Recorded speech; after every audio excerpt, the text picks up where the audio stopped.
Ok, estamos ya en nuestra cuarta clase de Apocalipsis revelado.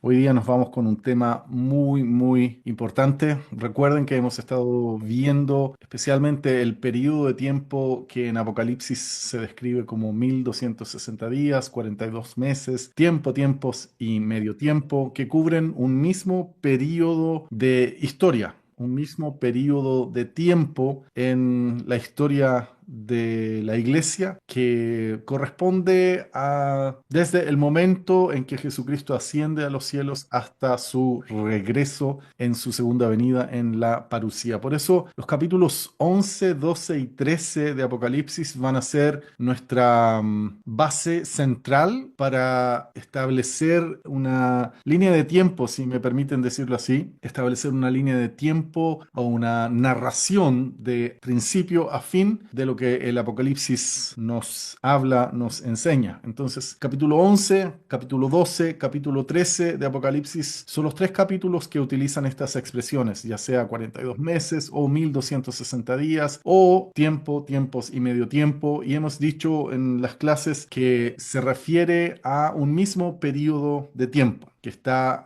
superpuesto. Son realidades superpuestas que corresponden a un mismo periodo de tiempo que va desde la ascensión de Cristo hasta el regreso de Cristo en la parucía.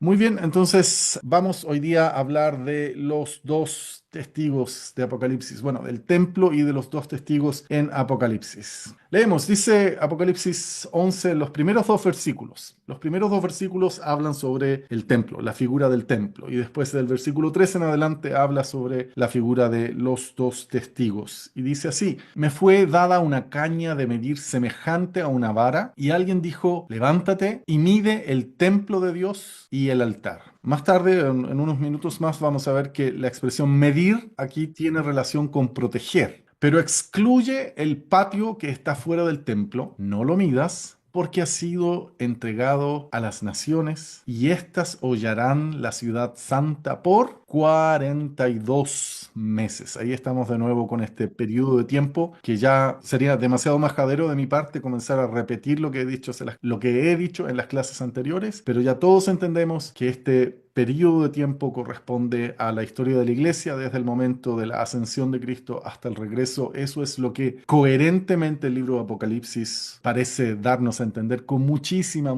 fuerza. Entonces, excluye el patio que está fuera del templo, no lo midas. La primera parte dice mide, la segunda parte dice no lo midas. La parte que se mide está protegida, la parte que no se mide no está protegida. Esto es importante para esta parte de la clase. Excluye el patio que está fuera del templo, no lo midas porque ha sido entregado a las naciones y éstas pisarán, pisotearán, hollarán la ciudad santa por 42 meses. La imagen de medir viene de distintos versículos del Antiguo Testamento. Recordemos que el libro de Apocalipsis hace más de 400 alusiones al Antiguo Testamento. Esta es una de ellas y, por ejemplo, vemos ahí en Ezequiel 40, versículo 3, que habla sobre medir, sobre extender un cordel y una caña de medir para medir.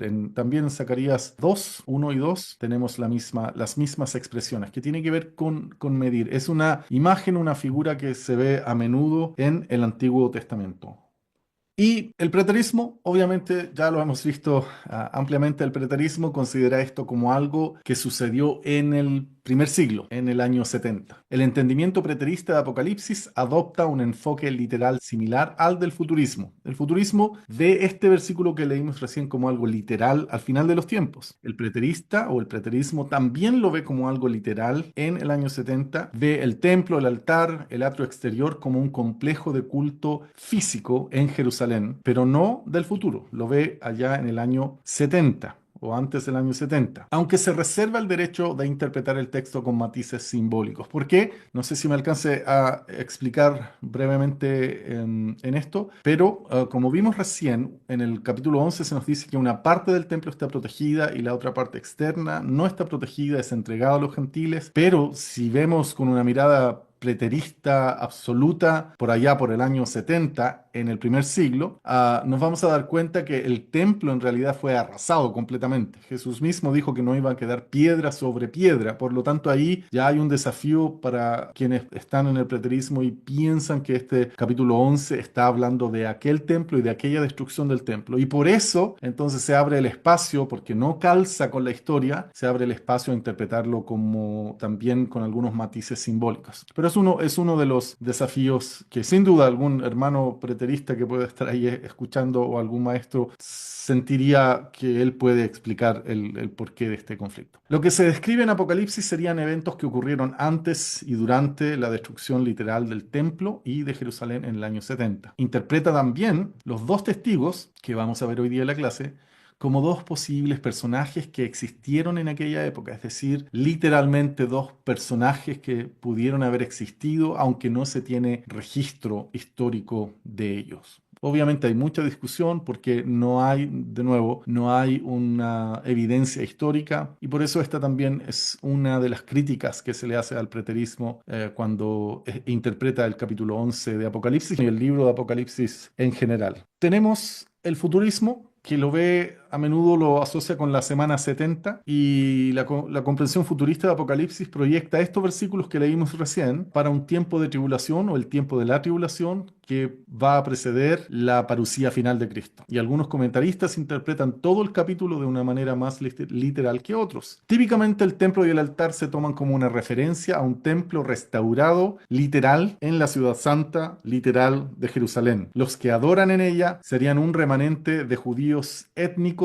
creyentes. Los dos testigos serían dos personajes reales que estarían presentes en el futuro. Debemos también reconocer que la visión futurista presenta desafíos textuales y teológicos que son difíciles de resolver. ¿Ok? Entonces, aquí tenemos un gráfico. No necesito profundizar más. Creo que todos ustedes ya entendieron esta diferencia entre futurismo y preterismo. El futurismo lo ve como esta semana 70 al final de la historia con un templo literal y dos testigos literales que están en la tierra haciendo prácticamente todas las cosas que describe el capítulo 11 de manera literal. El preterismo también lo ve como algo literal en gran parte, pero como algo que se cumplió en el año 70 y el eclecticismo entonces lo ve de una manera más transversal que atraviesa toda la historia como hemos estado mirando en estas clases. Entonces, el futurismo, esto lo ve como algo que va a suceder allá antes de la venida de Cristo, pero uno de los desafíos que uno tendría al considerar esto, leamos de nuevo el versículo. Me fue dada una caña de medir semejante a una vara y alguien dijo, levántate y mide el templo de Dios y el altar y a los que en él adoran. El templo de Dios y el altar, eso vendría a ser esta parte que está en este sector, en esta parte que está aquí en ese sector, y el resto del patio que está fuera del templo no lo midas. Entonces, si esto fuera literal, estaríamos hablando prácticamente de esto.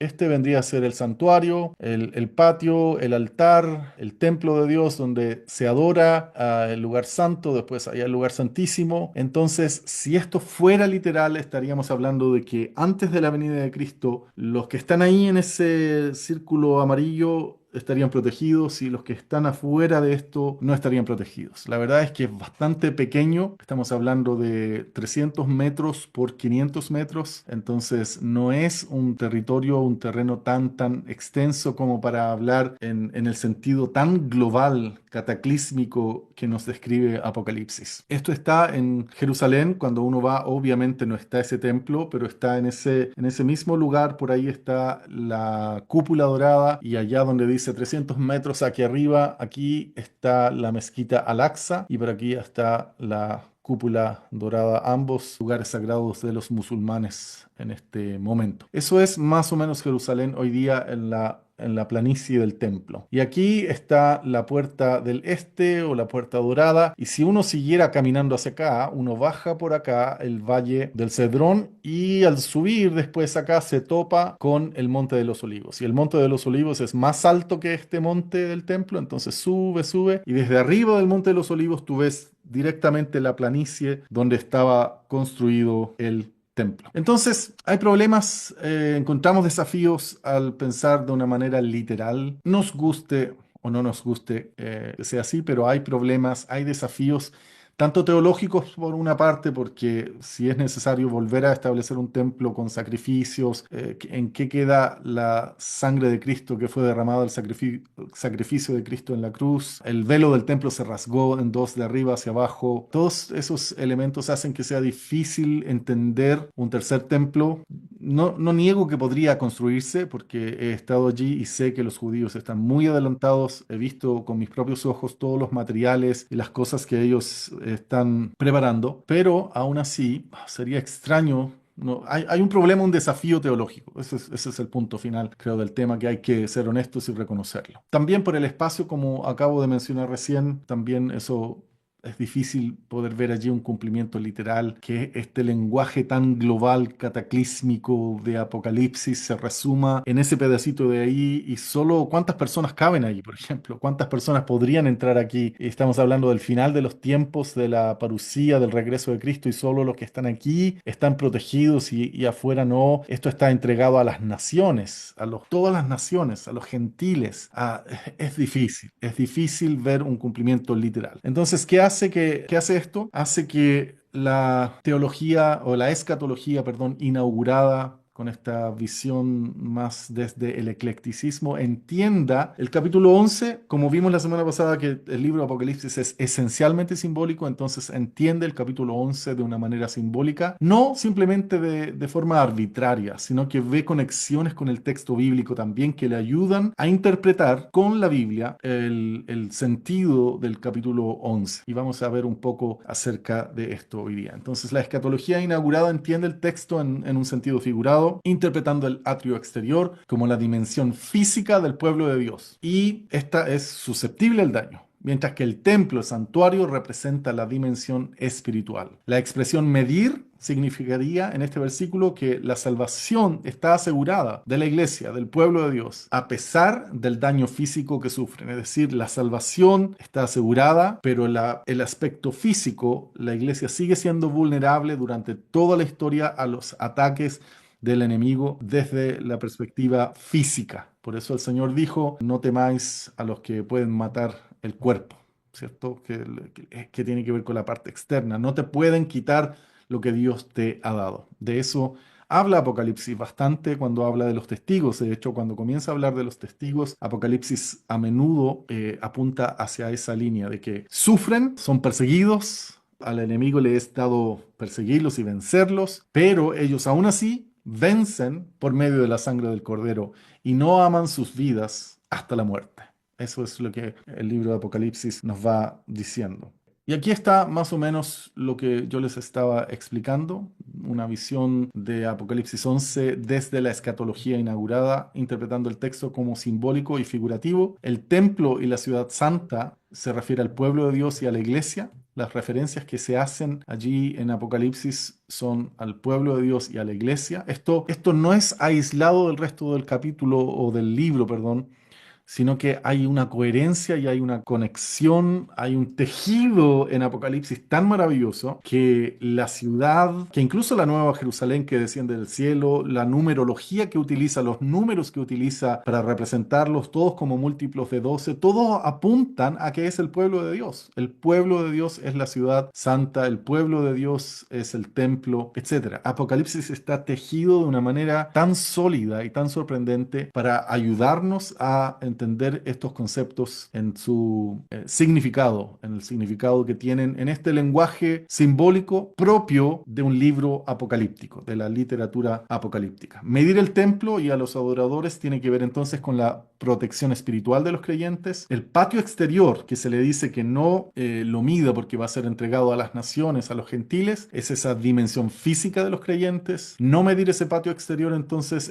hace que esa dimensión física de los creyentes esté vulnerable, estén sujetos a sufrir, a morir incluso. Y las naciones, nos dice el versículo, pisotean la ciudad santa por 42 meses. Es decir, ¿cuánto tiempo va a durar esto? 42 meses. 1260 días, tiempo, tiempos y medio tiempo, en 3 años y medio, es decir, la historia de la iglesia desde la ascensión de Cristo hasta el regreso de Cristo. Y durante ese tiempo hay sufrimiento, persecución por un tiempo limitado, es el periodo de la iglesia, es un tiempo de tribulación, como nos muestra entonces el sentido lógico del libro de Apocalipsis. Al estudiarlo con cuidado, comenzamos a ver este significado en estas imágenes que se nos presentan. Entonces aquí la dimensión espiritual de la iglesia está protegida en este templo que es un símbolo de la iglesia. Allí está la dimensión espiritual, la salvación está protegida, el diablo, el enemigo no te la puede quitar, pero sí estás expuesto en la dimensión física, eres vulnerable como iglesia en la dimensión física a los ataques, a la persecución, etcétera. Todo lo que el enemigo haga a través de la historia.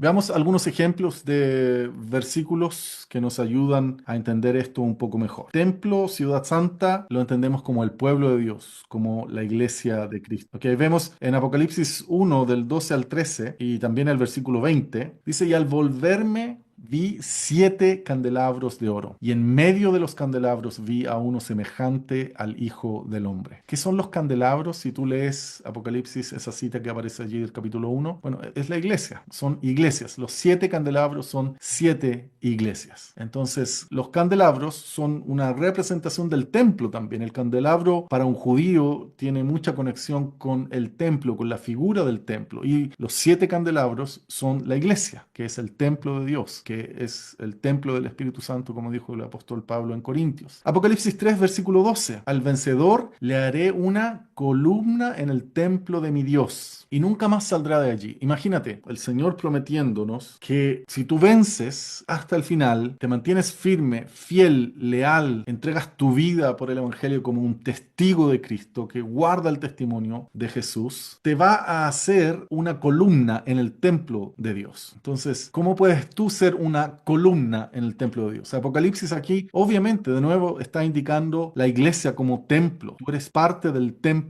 de Dios. Y el pueblo, todo el pueblo de Dios, es el templo del Señor. Por eso el número 12 o el 144.000, las medidas de la ciudad de Jerusalén, de la que desciende del cielo, etcétera, todas tienen que ver con el número 12. Por eso los 24 ancianos, 12 y 12. Y así sucesivamente, todos estos números 12 que aparecen en Apocalipsis, que apuntan al pueblo de Dios. Insistentemente el libro de Apocalipsis nos da a entender que la iglesia es el pueblo de Dios, que la iglesia es la ciudad de Dios. Escribiré sobre él el nombre de mi Dios y el nombre de la ciudad de mi Dios, la nueva Jerusalén que desciende del cielo de mi Dios. Aquí hay un misterio que vamos a ver de inmediato ahí en el capítulo 21, de la ciudad de mi Dios, la nueva Jerusalén. ¿Qué es la nueva Jerusalén? Porque a menudo nos imaginamos una ciudad física descendiendo y que es una ciudad donde vamos a vivir. Pero ¿qué nos dice Apocalipsis? ¿Qué nos da a entender Apocalipsis? Que esa ciudad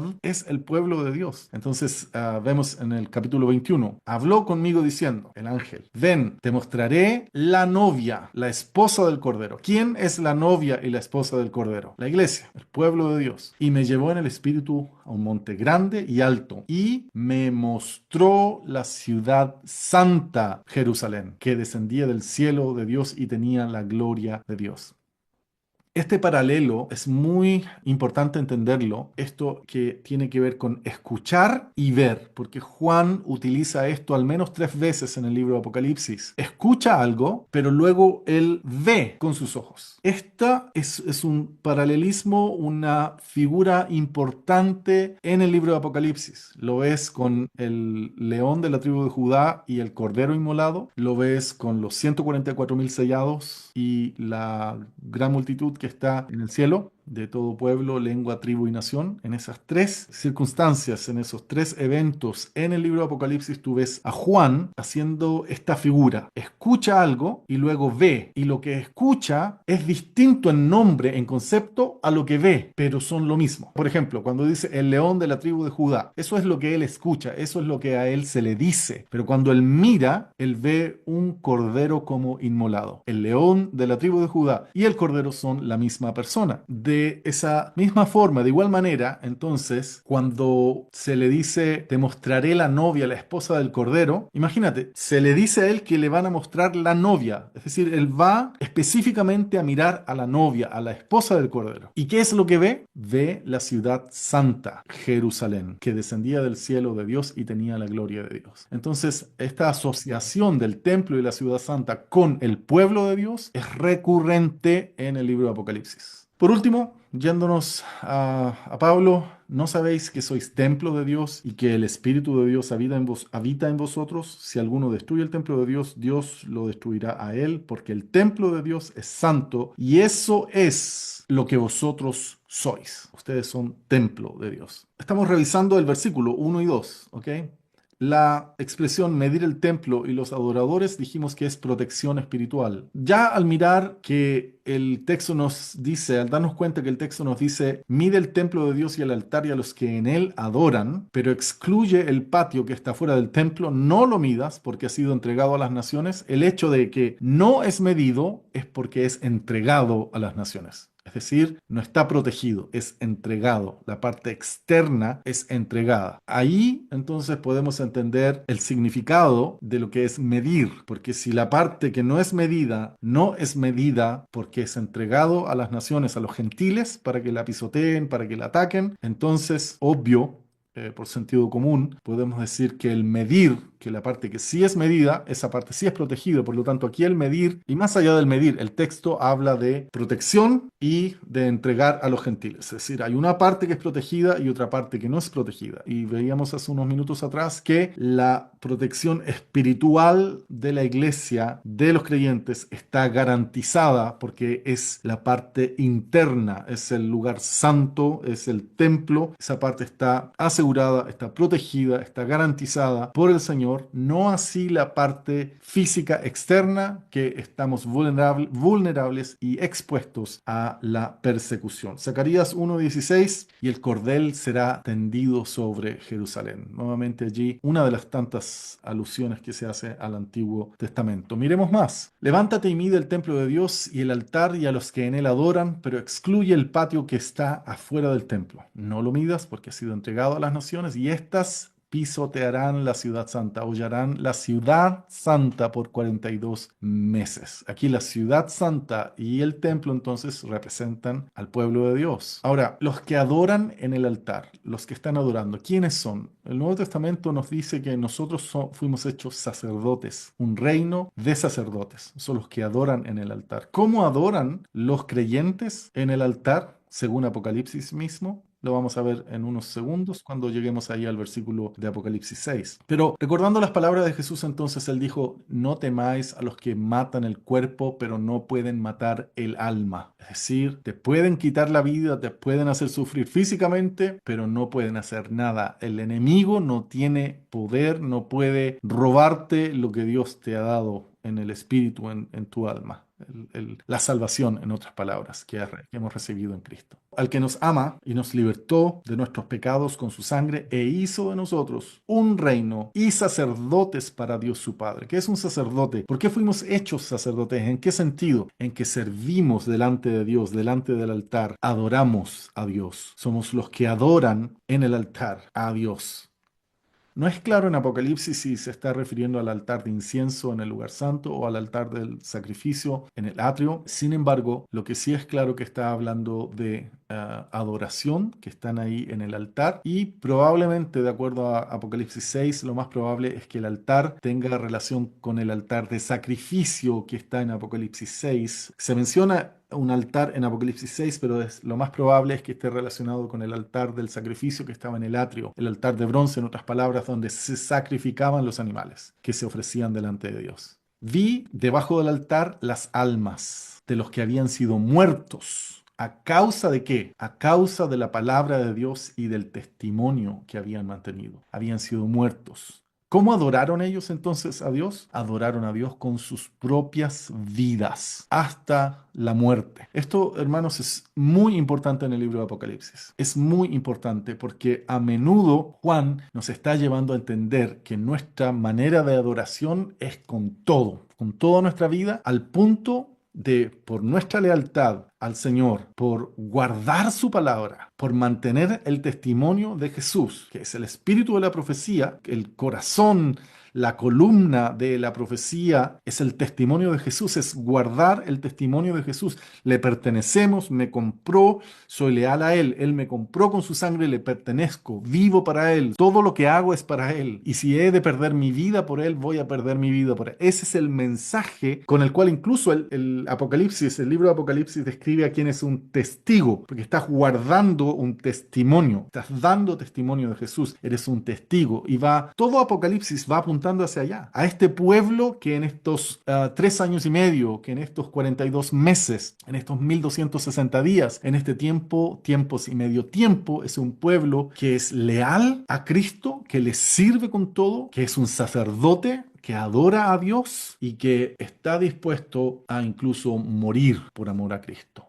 Es un vencedor, vence al enemigo por medio de la sangre del Cordero y no ama su vida, sino que llega incluso hasta amar al Señor hasta la muerte, a perder su vida, la dimensión física, la dimensión externa. Eso es lo que Apocalipsis una y otra vez nos está llevando. Y estaba yo recién citando ahí Apocalipsis 12:11. Ellos lo vencieron por medio de la sangre del Cordero y por la palabra del testimonio de ellos, y no amaron sus vidas, llegando hasta sufrir la muerte. Es decir, de nuevo, el enemigo persigue a la iglesia. El enemigo se le permite dañar a la iglesia, se le permite aplastar a la iglesia. El Apocalipsis usa la palabra vencer a la iglesia en una dimensión física, al pueblo de Dios, a los creyentes. Se le permite hacer aquello. Pero el pueblo de Dios, los creyentes, vencen al enemigo por medio de la sangre del Cordero, pero no es una victoria física. Entonces, en resumen, lo que vemos es este llamado a que seamos estos creyentes, que aunque estamos en lo físico expuestos y somos vulnerables, en el espíritu somos vencedores y tenemos este llamado a ser fieles, a guardar la palabra de Dios y a guardar el testimonio de Jesús. Y por eso después pasa al tema de los testigos. Hay una coherencia, vuelvo a decir, en todo el libro de Apocalipsis con respecto a esto. Los testigos son personas que lo dan todo por Cristo y llegan hasta la muerte por Cristo. Y te voy a dar un dato muy interesante que por favor no lo olvides. Cuando llegamos al final del libro, cuando llegamos al momento ya de la resurrección, cuando llegamos al final de la historia de la salvación, cuando ya estamos por comenzar a tener este reino con el Señor, a reinar con el Señor, vemos que la descripción que se hace de todos los creyentes es la descripción de testigos o mártires o personas que dieron toda su vida por Cristo Jesús. Y esto es interesante porque aunque tú y yo no estemos siendo perseguidos en este momento, aún así, desde la mirada de Apocalipsis, tú eres considerado como un mártir, porque en algún sentido tú estás muriendo también, estás renunciando también, estás dándolo todo también por Cristo.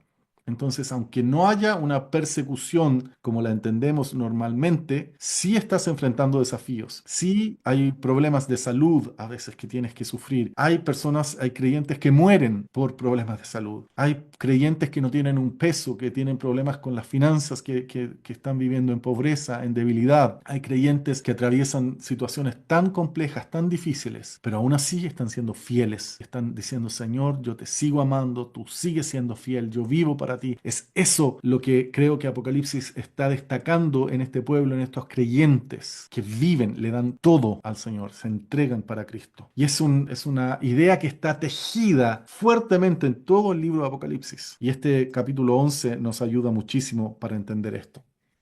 Avanzamos entonces. El patio exterior, como dijimos, es la dimensión física. El hecho de no medir el patio habla de esta vulnerabilidad, sujetos a sufrir. Las naciones pisotean la ciudad santa por 42 meses. Esto quiere decir sufrimiento y persecución por un tiempo limitado. Y aquí vemos cómo al enemigo se le permite, esto nos dice Daniel, y esto nos dice Juan en Apocalipsis. Al enemigo se le permite perseguir, hacerle guerra a los creyentes, a los santos, y vencerlos en la dimensión física. 13:7 se le concedió hacer guerra contra los santos y vencerlos. Y se le dio autoridad sobre toda tribu, pueblo, lengua y nación, sobre toda la humanidad. Y se le concedió hacer guerra contra los santos y vencerlos. Esto es importante. En este periodo de tiempo de tribulación de 3 años y medio, de estos 1260 días, esta historia de la iglesia desde la ascensión de Cristo hasta el regreso de Cristo en la parucía, en todo este tiempo, vemos que Apocalipsis nos describe que a este enemigo, a esta bestia, se le da autoridad. Se le permite perseguir a los santos y se le da autoridad sobre toda tribu, pueblo, lengua y nación. Por eso yo no creo que la iglesia pueda tener poder sobre las naciones. No creo que sea coherente pensar que la Biblia nos está enseñando que deberíamos,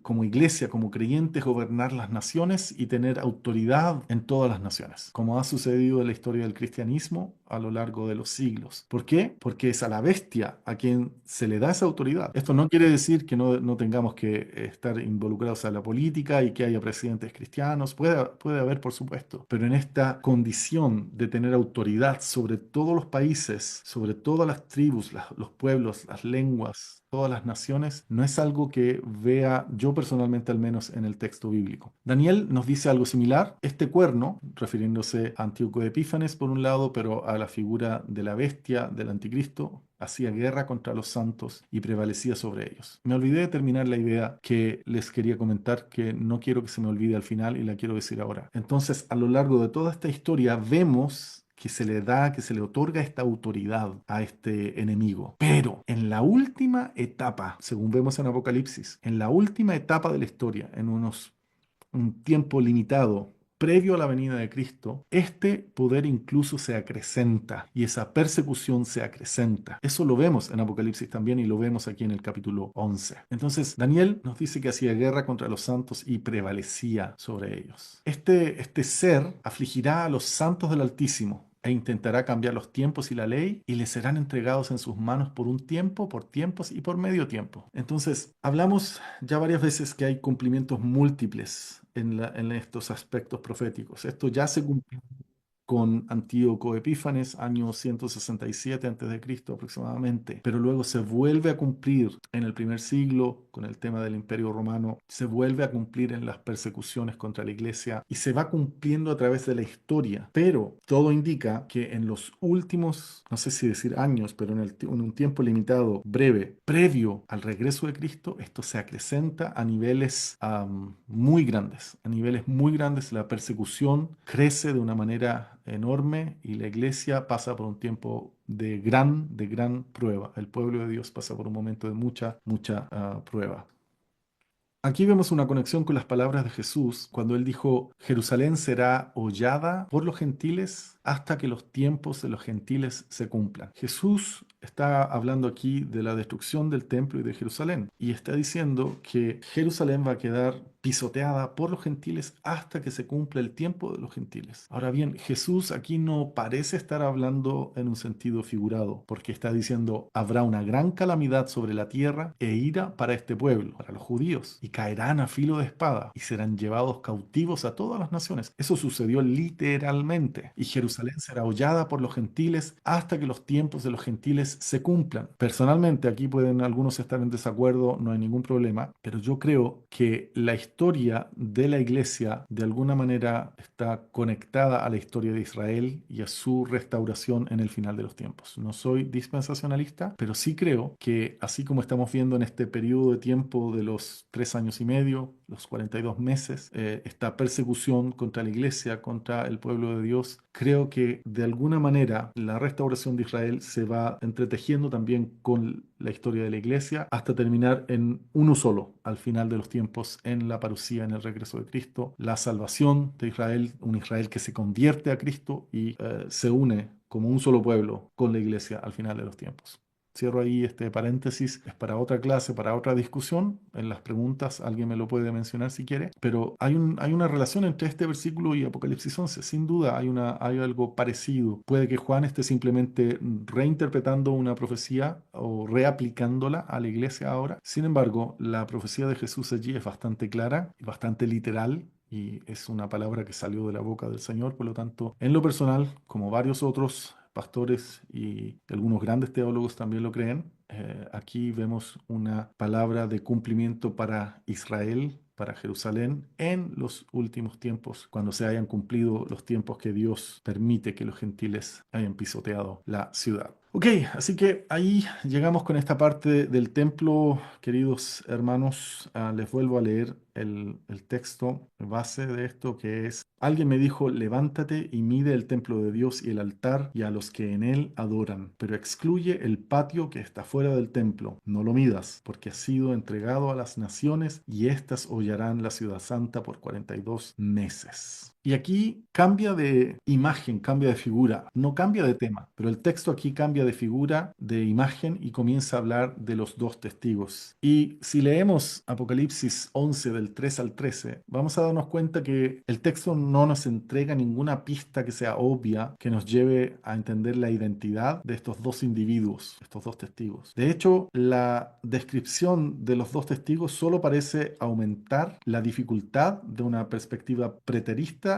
literalista o futurista literalista. El texto no nos entrega una información que nos permita decir estos son personajes reales, históricos, que sucedieron en el caso del preterismo o que van a suceder en el caso del futurismo. Y en estos versículos se nos dan las siguientes descripciones. Estos dos testigos profetizarán durante 1260 días vestidos de silicio. Son los dos olivos y los dos candeleros. Sale fuego de su boca para devorar a sus enemigos o a los que quieren atacarlos, que quieren hacerles daño. Tienen el poder de causar sequía, convertir las aguas en sangre y provocar toda clase de plagas, haciendo aquí una alusión claramente a Elías y a Moisés. La bestia que sube del abismo hará guerra contra ellos y los matará. Y esta bestia parece subir en el último tiempo, cuando ya falta poco para terminar este periodo de 1260 días. Sus cuerpos yacerán en las calles de la gran ciudad, pero después de 3 días y medio serán resucitados corporalmente y ascenderán al cielo. E inmediatamente después habrá un terremoto, una décima parte de la ciudad caerá y 7000 personas morirán. Este es un resumen de todo lo que dice el texto. Otorgaré autoridad a mis dos testigos y ellos profetizarán por 1260 días vestidos de silicio. Los dos testigos profetizan por 1260 días vestidos de silicio. Estos son los dos olivos y los dos candelabros que están delante del Señor de la tierra. La expresión vestidos de silicio o estar en silicio o en cenizas, que es algo propio del Antiguo Testamento, tiene que ver con un grupo de mujeres llorando en duelo, hombres rasgando sus vestiduras, tirados en el suelo o de rodillas, echándose cenizas y polvo encima. Tiene que ver con un clamor y una lamentación por los pecados. En el Antiguo Testamento tiene que ver con una lamentación por los pecados del propio pueblo de Dios. Significará en el Nuevo algo similar o una lamentación por el mundo, por todo lo que sucede, por el perdido, por todo lo que hay. Pero la iglesia, en cualquiera de los dos casos, tiene esa actitud también de clamor, tiene una carga en su corazón que la lleva a estar delante de Dios y a llorar, a interceder delante del Señor. Y están ahí entonces estos dos testigos también por 1260 días, que es de nuevo el mismo periodo de tiempo. Y dice, y otorgaré autoridad a mis dos testigos, y ellos profetizarán. Estos son los dos olivos y los dos candelabros que están delante del Señor de la tierra. Entonces, dos testigos, dos olivos, dos candelabros. Figuras que vienen del Antiguo Testamento también. Y vamos a ver primero la expresión testigos. La palabra testigo en el griego está muy conectada a la palabra mártir. Esto es súper importante. Testigo y mártir son palabras muy, muy cercanas en el griego, la misma raíz, de hecho, y no es coincidencia. No es coincidencia que la palabra testigo haya evolucionado de mártir en este sentido. No es coincidencia, porque un testigo es un mártir. La iglesia tiene esta característica de mártir en el sentido de que está dispuesta, el creyente está dispuesto a morir por Cristo si es necesario. Veamos lo de dos testigos, ¿de dónde viene?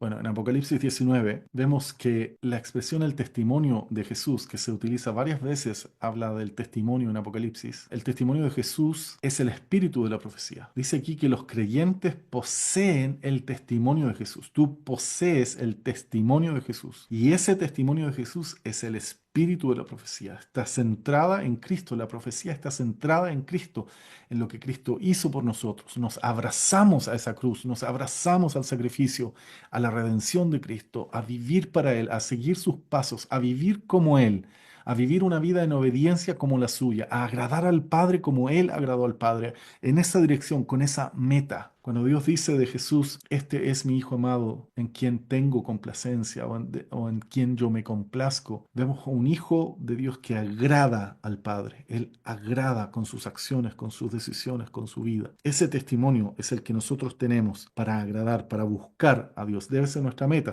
Sin duda, estamos lejos de ese estándar, pero es el llamado que tenemos como iglesia y como creyentes. El testimonio de Jesús es el espíritu de la profecía. Todo lo que concierne a Cristo, todo lo que concierne a su obra en la cruz, su sacrificio, su resurrección, su vida en nosotros, su poder en nosotros, el poder de la resurrección en nosotros, vivir una vida santificados, apartados para Dios por causa de Cristo, haber sido perdonados, haber sido justificados. Todo esto es parte del testimonio de Jesús. Es a esto a lo que nos abrazamos. Y ese es el espíritu, es la columna vertebral de la profecía de Apocalipsis. Por lo tanto, si tú tienes el testimonio, tú eres un testigo. Y la palabra testigo va de la mano con mártir. Por lo tanto, eres un testigo que está dispuesto a morir y no quieres soltar este testimonio de Jesús. No lo vas a transar, no lo vas a vender, no te vas a comprometer a medias, sino que lo vas a querer abrazar y vivir con todo para el Señor. Por eso en las cartas a las iglesias se le hace ese llamado a las iglesias, a aquellas que están cómodas, a aquellas que tienen un poco más de recursos, a despertar, a sacudirlas, a aquellas que ya perdieron su primer amor, es traerlas de regreso a ese primer amor, traerlos de regreso a la vida. Tienes nombre de que vives, pero estás muerto, se le dice a una de las iglesias. Es ese llamado a que si te quedaste dormido espiritualmente y comenzaste a transar, comenzaste a soltar esa pasión y ese testimonio, es ese llamado a despertar. Hey, ponte de pie, vuelve, vuelve, vuelve al centro de la voluntad de Dios, a vivir este testimonio de Jesús en tu vida día a día. Eso es abrazar todo lo que concierne a Cristo y vivirlo. Por eso somos testigos. Dios dice, vosotros sois mis testigos en Isaías 43. Jesús dijo en Hechos 1:8, me seréis testigos. Mateo 24, este evangelio del reino se predicará en todo el mundo como testimonio a todas las naciones. Ser testigos. Apocalipsis 6:9. Las almas de los que habían sido muertos a causa de la palabra de Dios y del testimonio que habían mantenido. Capítulo 12. Ellos lo vencieron por medio de la sangre del Cordero y por la palabra del testimonio de ellos. Y no amaron sus vidas, llegando hasta sufrir la muerte. Entonces el dragón, Apocalipsis 12:17, el dragón se enfureció contra la mujer y salió para hacer la guerra contra el resto de la descendencia de ella, los que guardan los mandamientos de Dios, los que guardan la palabra, los mandamientos de Dios y tienen el testimonio de Jesús. Apocalipsis 20, aquí es lo que yo te mencioné delante. Vi las almas de los que habían sido decapitados por causa del testimonio de Jesús y de la palabra de Dios, y a los que no habían adorado a la bestia ni a su imagen, ni habían recibido la marca sobre su frente ni sobre su mano, y volvieron a la vida y reinaron con Cristo por 1000 años. Pero aquí sí te quiero destacar algo que dije la semana pasada, yo no sé cuántos lograron alcanzar a tomar aquello, pero Apocalipsis 20, cuando habla de las almas de los que habían sido decapitados por causa del testimonio de Jesús y de la palabra de Dios, y a los que no habían adorado a la bestia ni a su imagen, ni habían recibido la marca sobre su frente ni sobre su mano, que volvieron a la vida, resucitaron y reinaron con Cristo por 1000 años, en la visión de Apocalipsis panorámica de la cual estamos hablando, con este tiempo de gran tribulación que va desde la ascensión de Cristo hasta el regreso de Cristo, este tiempo de Apocalipsis 11, 12, 13, los 3 años y medio que están expresados en 1260 días o en 42 meses, en un tiempo, tiempos y medio tiempo. En esa visión, en esa perspectiva, tú puedes llegar a la conclusión, puedes llegar a concluir con mucha coherencia del libro de Apocalipsis, con evidencia y argumentos muy coherentes y muy apegados al texto bíblico, que aquí cuando habla de esos que fueron decapitados por causa del testimonio de Jesús y de la palabra de Dios, cuando habla de los que no habían adorado a la bestia ni a su imagen, ni recibieron la marca sobre su frente ni sobre su mano, es decir, no se vendieron, no se dejaron comprar por el sistema de este mundo, no transaron su fe, fueron leales a Cristo. y que resucitaron y resucitaron para reinar con Cristo. Aquí está describiendo a los creyentes, te está describiendo a ti y me está describiendo a mí, está describiendo a los perdonados, a los lavados por la sangre de Cristo. No está hablando de un grupito pequeño, de un pequeño tiempo, de una gran tribulación en la cual la iglesia no está presente y los que quedaron ahí vivos son aquellos que habían sido infieles y habían sido mediocres y habían sido flojos en su fe y que después cuando vieron que la iglesia ya no estaba, entonces por miedo dije, no, no quiero irme al infierno, mejor que me corten la cabeza y entonces ahí voy a entregar todo. Esa figura, esa idea no coincide con el texto bíblico. Lo que Apocalipsis pareciera darnos a entender con muchísima fuerza en esta coherencia, en esta imagen completa del libro, es que describe a los creyentes como mártires. Describe a los creyentes como mártires. Porque recuerda que estamos hablando de simbolismo también en Apocalipsis. Sin duda, muchos creyentes son decapitados. Sin duda, muchos creyentes mueren como mártires por su fe. Pero en aquello también hay un mensaje, porque no todos mueren de esa manera, pero el resto de la iglesia vive de esa manera como mártires también. Lo dan todo por Cristo. Y bueno, vamos a profundizar eso más adelante. Otorgaré autoridad entonces a mis dos testigos, profetizarán. Estos son los dos olivos, son los dos candelabros que están delante del Señor. Los dos olivos, esta imagen viene de Zacarías 4, versículo 2 y 3. Y aquí en Zacarías y también en el versículo 13 y 14 dice, estos son los dos ungidos que están de pie junto al Señor de toda la tierra. Aquí en Zacarías se está refiriendo a Zorobabel y al sumo sacerdote Josué. Es una relación entre rey y sacerdote y juntos ellos llevaron al pueblo de Dios al arrepentimiento, llevaron al pueblo de Dios a una restauración. Juntos ellos encaminaron al pueblo después de haber estado en Babilonia y todo esto en la reconstrucción del segundo templo, etcétera, en esa dirección. Esa figura de estos dos ungidos es la que se está usando para los dos testigos. Entonces, no es solo dos testigos, también son un rey o un gobernador y un sacerdote, sumo sacerdote, que Jesús también es aquello, él es rey y es sumo sacerdote. Está evocando esa imagen de estos personajes. Y Apocalipsis 1.6 nos dice que hizo de nosotros un reino y sacerdotes. Un reino y sacerdotes. El capítulo 5.10 nos vuelve a decir esto. Hechos 2.17 y Joel 2.28 nos dice que van a profetizar, que el pueblo de Dios, los hijos de Dios van a profetizar cuando haya sido derramado el Espíritu Santo sobre ellos. Hechos 1.8, recibiréis poder cuando el Espíritu Santo venga sobre vosotros y me seréis testigos en Jerusalén, en toda Judea y Samaria, hasta los confines de la tierra. Entonces los testigos están llenos del Espíritu Santo para profetizar. Estos son los dos olivos que están delante de la presencia de Dios. Por eso dice ahí, aquí en este versículo de Zacarías 4, estos son los dos ungidos que están de pie junto al Señor de toda la tierra. Es maravilloso, es tremendo. Otorgaré autoridad a mis dos testigos nuevamente. Estos profetizarán. Son los dos olivos, los dos candelabros delante del Señor de la tierra. Están delante del Señor. La iglesia está delante del Señor. Tú estás delante del Señor. Los dos testigos, como vamos a ir viendo, representan también al pueblo de Dios, también a la iglesia del Señor. Ellos son los que profetizan, ellos son los que están llenos del Espíritu Santo para profetizar. Son los dos olivos que están delante de la presencia del Señor, están de pie junto al Señor. La iglesia está en la presencia del Señor. Los candelabros, vimos ya hace un momento atrás que los candelabros representan, en Apocalipsis mismo, representan a las iglesias. Los 7 candelabros son las 7 iglesias. Y son 2 iglesias las que no son reprendidas por Jesús, sino que son reconocidas por Jesús. Hay 2 iglesias de las 7, hay 2 que son iglesias reconocidas como fieles y Jesús las alaba por aquello. Entonces vemos aquí esta figura de los 2 candelabros. La iglesia. A menudo nos quedamos solamente con la expresión 2 testigos, pero esos 2 testigos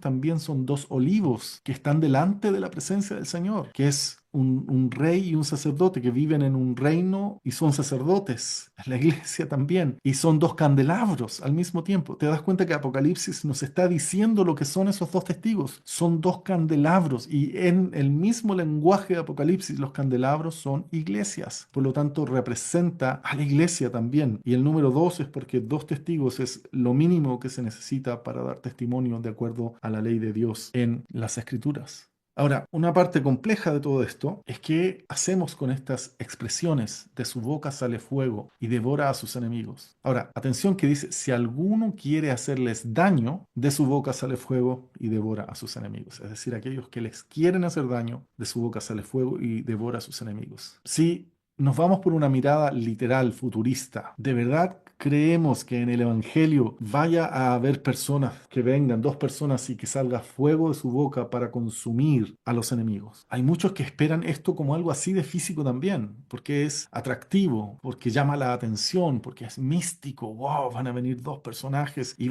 con fuego de su boca van a quemar a sus enemigos. Primero, el libro de Apocalipsis ya nos advirtió que es un libro escrito con un género literario apocalíptico lleno de simbolismo. Es por excelencia un libro de simbolismos. Primero que todo eso. Y segundo, ¿de verdad vamos a creer que hay personas que van a estar saliendo fuego de su boca, quemando a sus enemigos? Además, en el mismo libro de Apocalipsis, las veces que se usa esta expresión salir de la boca, siempre tiene un sentido simbólico. Por ejemplo, en Apocalipsis 16, vi salir de la boca del dragón, de la boca de la bestia y de la boca del falso profeta a tres espíritus inmundos semejantes a ranas. Eso es obviamente simbólico. Nadie, de hecho, la bestia ya es simbólica. Nadie está en desacuerdo con eso. Entonces, sale de la boca de ellos estos tres espíritus inmundos. Es una manera simbólica de expresar una realidad espiritual real, una realidad concreta, pero espiritual. No en esa figura, sino que está representando una realidad, una verdad espiritual. Jesús, de su boca salía una espada aguda de dos filos, dice Apocalipsis 1:16. ¿Creemos que Jesús tiene una espada físicamente saliendo de su boca? Por lo tanto, la expresión que sale de su boca es una expresión que ya en el libro de Apocalipsis es utilizada de una manera simbólica. Entonces, ¿por qué tenemos que nosotros literalizar algo que al Espíritu Santo, por lo que vemos en la gran evidencia del libro y de la literatura apocalíptica que se sirve de los símbolos, como vimos en la clase pasada, ¿por qué vamos a literalizar algo que el Espíritu Santo inspiró de esta manera? Apocalipsis está escrito esencialmente por medio de símbolos, y cuando empezamos a literalizarlo, vamos a distorsionar el sentido que el Espíritu Santo le dio.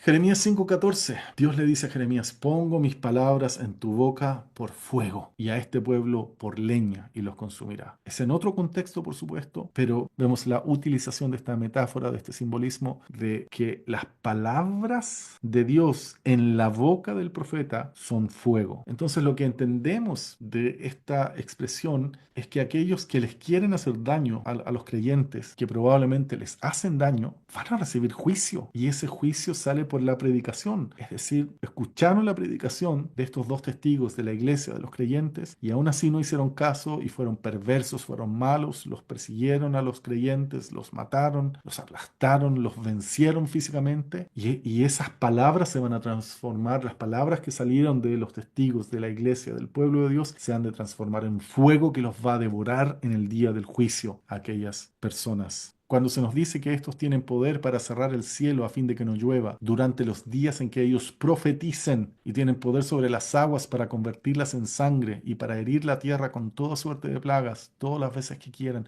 aquí está haciendo una alusión clarísima a Elías y a Moisés, la ley y los profetas. El fundamento de la iglesia es apostólico y es profético. La ley y los profetas, la palabra de Dios, la enseñanza, la doctrina de la iglesia, la palabra de Dios, las escrituras, la ley de Dios y el fundamento profético de la iglesia. Entonces se está haciendo una alusión a estos personajes. Vemos en Mateo 17, cuando se le pregunta a Jesús sobre Elías, le preguntan a Jesucristo: oye, ¿qué pasó con Elías? Elías tenía que venir, ¿vino acaso? ¿No vino? Jesús dice: Elías ciertamente viene y restaurará todas las cosas. Pero yo os digo que Elías ya vino y no lo reconocieron, sino que le hicieron todo lo que quisieron. Así también el Hijo del Hombre va a padecer a manos de ellos. Entonces los discípulos entendieron que les había hablado de Juan el Bautista. Es decir, Elías no fue Elías el que vino. Y hay algunos hermanos que a lo mejor creen que va a venir Moisés y Elías efectivamente a la tierra, físicamente a cumplir un ministerio. Pero acá en este caso fue Juan el Bautista, por ejemplo, en los tiempos de Jesús. Y ahora con el libro de Apocalipsis, es un libro altamente simbólico, como dijimos,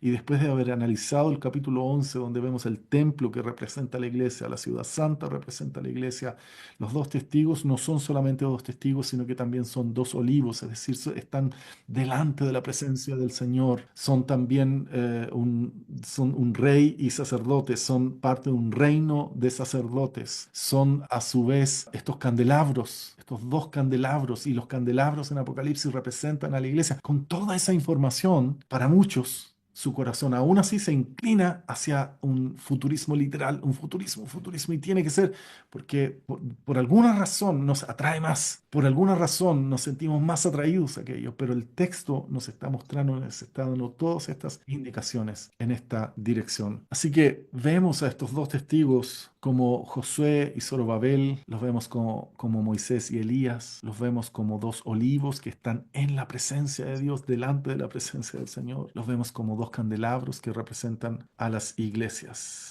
Vamos a la última parte ahora de la clase, a la parte final. ¿Qué pasa con estos dos testigos al final? ¿Qué es este desenlace tan terrible, literalmente terrible que sucede? Miremoslo, por favor, en estas diapositivas. Cuando hayan terminado de dar su testimonio, es decir, cuando se cumpla el tiempo, cuando venga este tiempo determinado por Dios, de que la iglesia dio testimonio de Cristo, estos dos testigos, el testimonio de Jesús, guardaron el testimonio, dieron testimonio, predicaron, fueron fieles. Cuando hayan terminado de dar ese testimonio, la bestia que sube del abismo hará guerra contra ellos, los vencerá y los matará. ¡Wow! Esto es fuerte. Cuando hablemos la próxima clase de las bestias que aparecen en Apocalipsis, en el capítulo 13 y más tarde junto con Babilonia, mezcladas allí también. Vamos a profundizar en este tema de las bestias, la bestia y las bestias. Pero cuando llegue un momento en el cual estos testigos, estos candelabros, esta iglesia, estos creyentes, estos santos, cuando llegue el momento de que terminan de dar su testimonio, la bestia que sube del abismo, del mismo infierno, hará guerra contra ellos, los vencerá y los matará. Es decir, a eso me refería al inicio de esta clase cuando mencioné que el libro de Apocalipsis habla de una gran tribulación que comienza en la ascensión de Cristo hasta el regreso de Cristo, la historia de la iglesia, tiempo de persecución, también tiempo a veces de tranquilidad, pero que estamos en esa gran tribulación en la cual somos perseguidos también, estamos expuestos, no podemos perder la salvación, el enemigo no nos puede quitar la salvación, pero sí en la parte física externa estamos expuestos y lo vencemos por medio de la sangre del Cordero y no amamos nuestras propias vidas, sino que llegamos hasta la muerte si es necesario. Todo ese periodo de tiempo que describe toda la historia de la iglesia, también al final.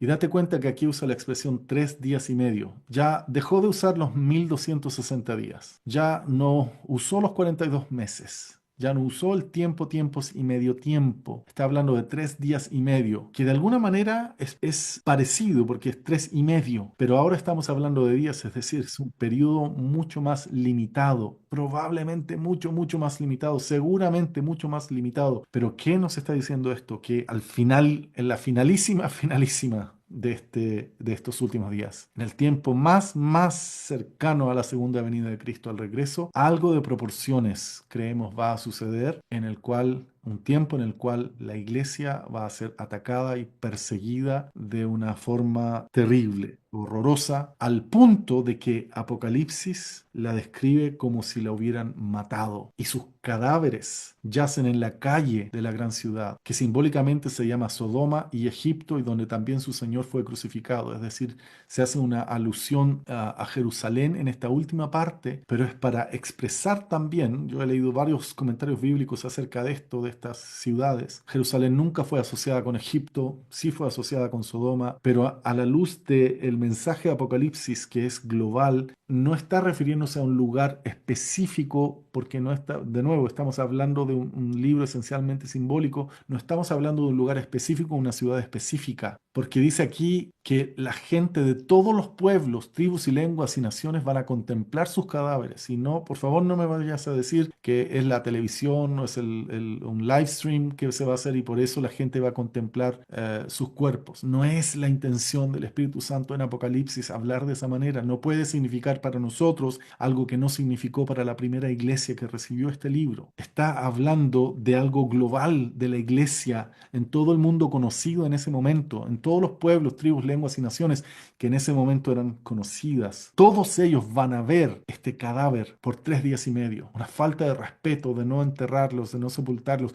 Un cadáver es una odiosidad, es una perversión, es una suciedad tan horrible de las tinieblas en contra del pueblo de Dios, en contra de la iglesia. No permitirán que sus cadáveres sean sepultados. Daniel 7, 21, 22. Mientras yo miraba este cuerno, y aquí viste como hemos visto este cumplimiento de maneras múltiples. Lo hemos visto incluso como un cumplimiento que abarca toda la historia de la iglesia, pero también va a un cumplimiento final, determinante, al final, final, final, en el último momento de la historia. Este cuerno, que en el tiempo de Daniel, cuando se escribe y se entendió antes de Cristo, al leer Daniel, se entendía como Antíoco Epífanes, Antíoco IV del Imperio Seleucida, que se cumplió efectivamente en ese tiempo con él, con esa figura, pero que se sigue cumpliendo y que incluso se cumple en un sentido general a lo largo de toda la historia con los imperios y gobiernos de este mundo que se oponen a Dios, cuando lees el Salmo 2 y que fue citado en el libro de los Hechos, que las naciones traman juntas y quieren irse en contra de Dios y sacarse de encima estos lazos, estas ataduras que Dios les ha impuesto, estos valores, esta determinación o soberanía de Dios que Él dice cómo el hombre debe vivir, se tratan de librar de todo lo que venga de Dios, esas naciones. Eso lo vemos a lo largo de toda la historia, pero todo indica en la profecía bíblica y también en Apocalipsis que va apuntando, increciendo, hasta llegar a un momento justo antes de la venida de Cristo, donde algo de grandes proporciones ha de suceder en contra de la iglesia porque Dios se lo permitió al enemigo. Mientras yo miraba, este cuerno hacía guerra contra los santos y prevalecía sobre ellos.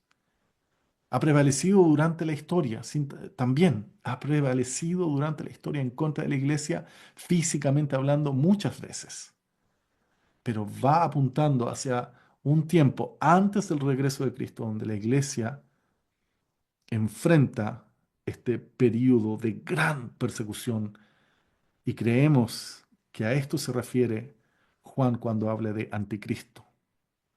Que ya está el espíritu del anticristo, que hay varios anticristos, que hay prototipos o tipos de anticristo a través de la historia, pero va a llegar el momento, como dijo Pablo en 2 de Tesalonicenses capítulo 2, que va a manifestarse ese hombre de pecado. Y hay algo que lo detiene, hay algo que lo detiene, y es Dios mismo el que detiene. No ha llegado el tiempo. ¿Viste ahí cuando comienza el texto aquí? Cuando hayan terminado de dar su testimonio.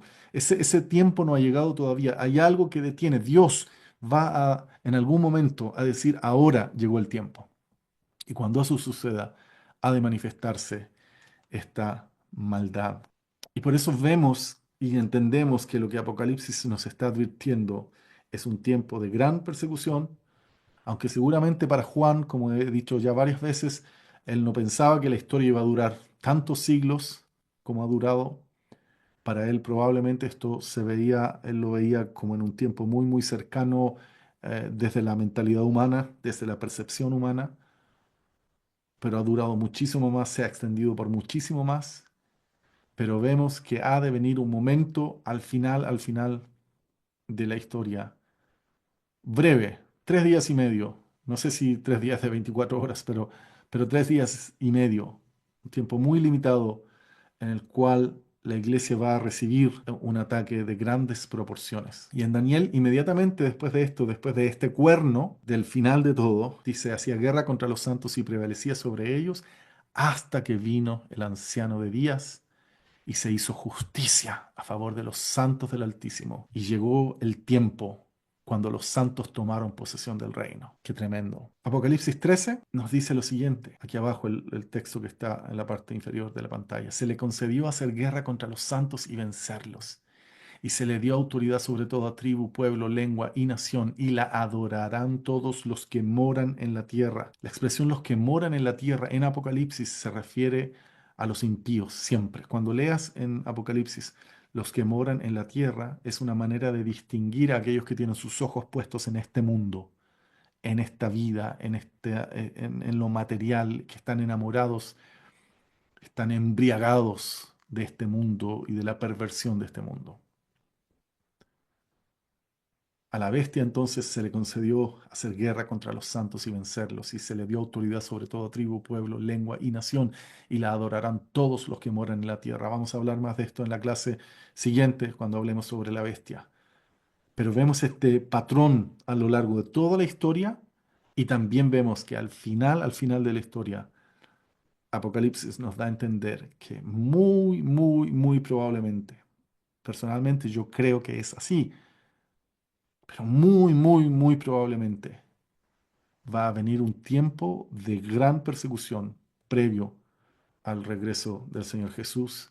Y eso coincidiría con palabras incluso del Señor Jesús en el discurso que él dio en el Monte de los Olivos. Apocalipsis 11 7 al 14. Ya leímos una parte de esto. Vamos a leer desde aquí ahora. Y los que moran aquí, y los que moran en la tierra se regocijarán por ellos y se alegrarán y se enviarán regalos unos a otros, porque estos dos profetas atormentaron a los que moran en la tierra. ¿De qué forma los atormentaron? Con la predicación, con el mensaje, con la palabra. Atormentaron a los que moran en la tierra. Pero después de los 3 días y medio, el aliento de vida de parte de Dios vino a ellos y se pusieron en pie, y gran temor cayó sobre quienes los contemplaban. ¿Viste? Estos cadáveres estaban siendo contemplados por todos los países, por todas las naciones, por todos los pueblos. Es algo global. Es la iglesia en sentido global. No es una persona que está haciendo un live stream en Jerusalén para que todo el resto del mundo mire el live stream. No es lo que Apocalipsis nos está diciendo. No es la hermenéutica correcta. Es incorrecto entenderlo de esa manera. Pero después de los 3 días y medio, el aliento de vida de parte de Dios vino a ellos y se pusieron en pie. Y gran temor cayó sobre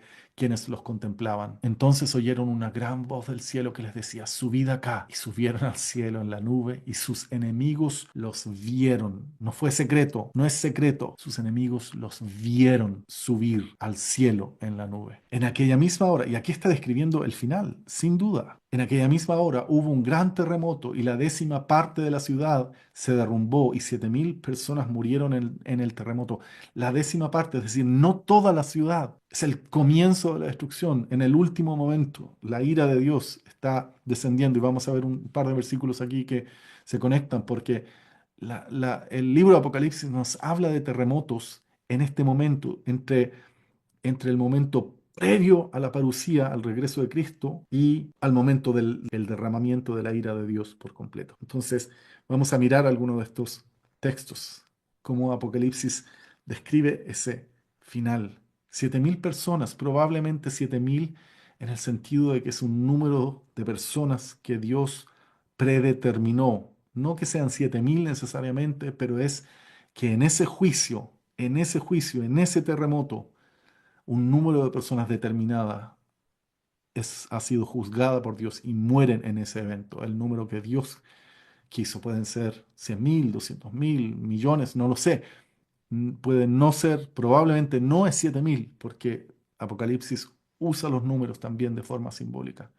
Y los demás aterrorizados, cuando vieron que estos 7000 murieron en el terremoto, los demás aterrorizados dieron gloria al Dios del cielo. No es que se convirtieron, es que quedaron sorprendidos y reconocieron a este Dios grande, y aún así no se arrepintieron de sus pecados. El segundo ay ha pasado, y aquí el tercer ay. Y aquí va a venir la 7ª trompeta, en realidad, después de esto, cuando ya se termina y viene el reino del Señor y todo. Wow. Veamos terremotos en Apocalipsis. Apocalipsis 6:12, en el sexto sello.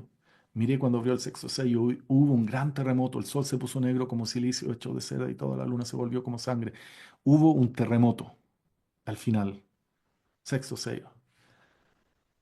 El ángel tomó el incensario, lo llenó del fuego del altar y lo arrojó a la tierra y hubo truenos, estruendos, relámpagos y un terremoto.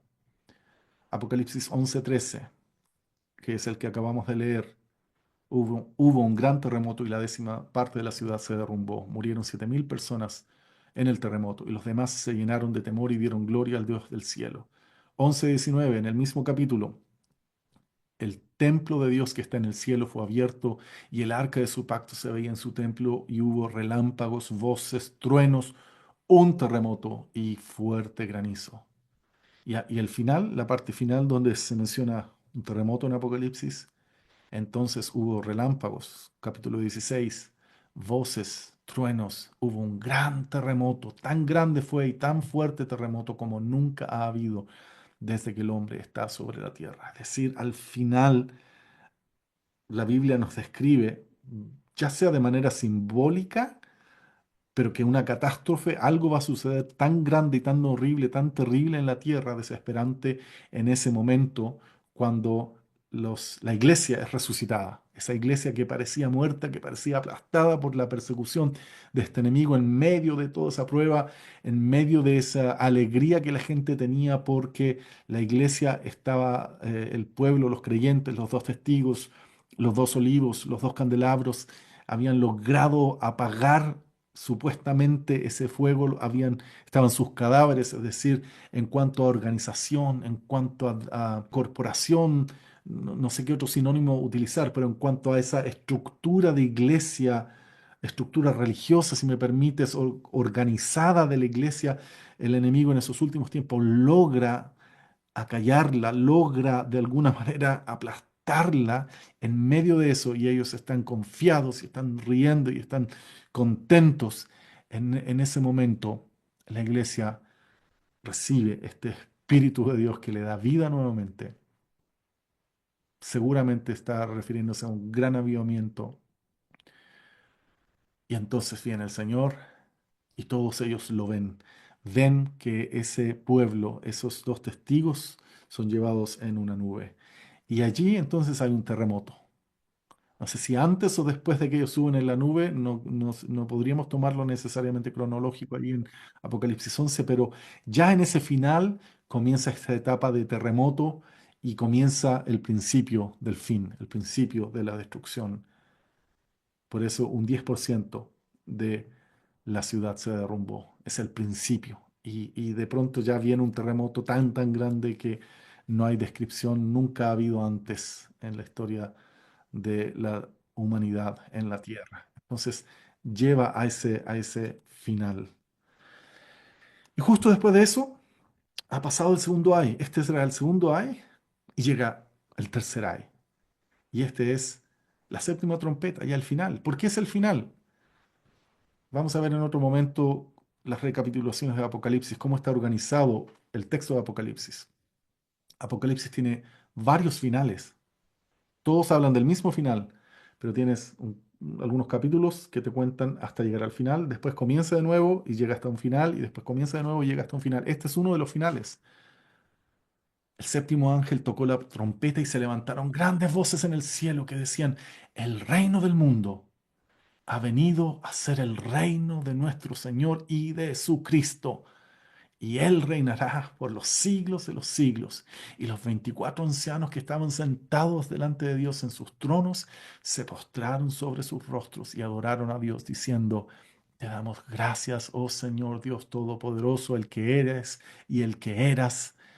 Y mira, aquí no dice, y el que ha de venir, porque aquí ya vino. ¿Te das cuenta que antes en otros capítulos dice el que era, el que es y el que ha de venir? Aquí dice, te damos gracias, oh Señor Dios Todopoderoso, el que eres y el que eras, porque has tomado tu gran poder y has comenzado a reinar, y las naciones se enfurecieron y vino tu ira.